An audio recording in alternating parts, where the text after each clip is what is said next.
আজকে বুট বানাবো, সেজন্য প্রথমে একটা ফ্রাই প্যান বসাইলাম।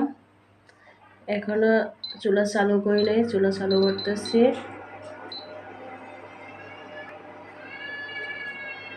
এখন ফ্রাই প্যান তো, ফ্রাই প্যানে বুট বানানো হলে বেশি তেল দিতে হয় না, তারপরে বুটের মধ্যে একটু বেশি তেল হলে মজা লাগে মুড়িতে মেখে খাইতে। একটু তেল দিলাম পরিমাণ মতো,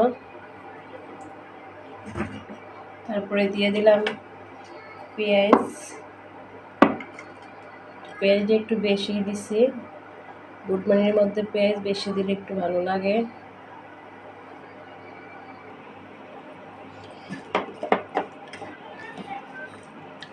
এখন পেঁয়াজগুলো লাইড়া চাইড়া পেঁয়াজগুলো কালার হয়ে আসুক, এই পর্যন্ত একটু অপেক্ষা করতে হবে।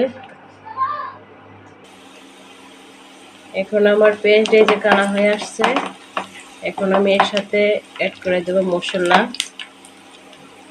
এই যে মশলা নিয়ে আসছি, জিরে 1 চামচ, রং এলাচ 1 চামচ, লবণ পরিমাণ মতো, আদা কিছুটা দিয়েছি, বেশি দিই না। যে এখন একসাথে লয়ে লইছি। এখন আমি গোলা দিয়ে আদাটা যেন গন্ধ না থাকে, সেজন্য একটু এর সাথে লেগে দিতেছি।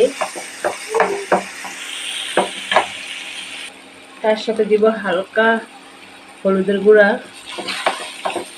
কারণ বুটবানের মধ্যে এত হলুদ লাগে না, সেজন্য হালকা কিছু কালার করার জন্য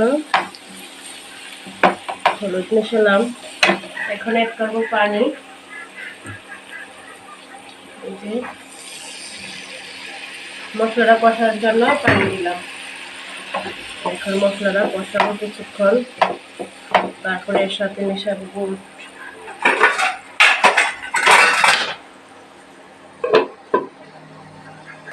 যে আমার মশলা কষানো হয়ে গেছে,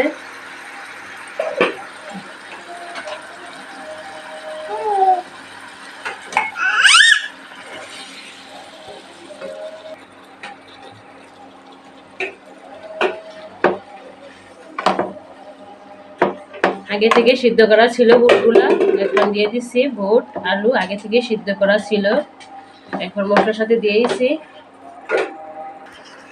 এখন আরো কিছুটা পরিমাণ পানি দেব, তারপরে মশলাটা বুটের ভিতরে ঢুকে একটু। আর এটা তো সিদ্ধ করা ছিল, ফ্রিজে রাখছিলাম, সেজন্য একটু বেশি করে পানি দিচ্ছি, যাতে করে বুটটার মধ্যে মশলাটা ঢুকে।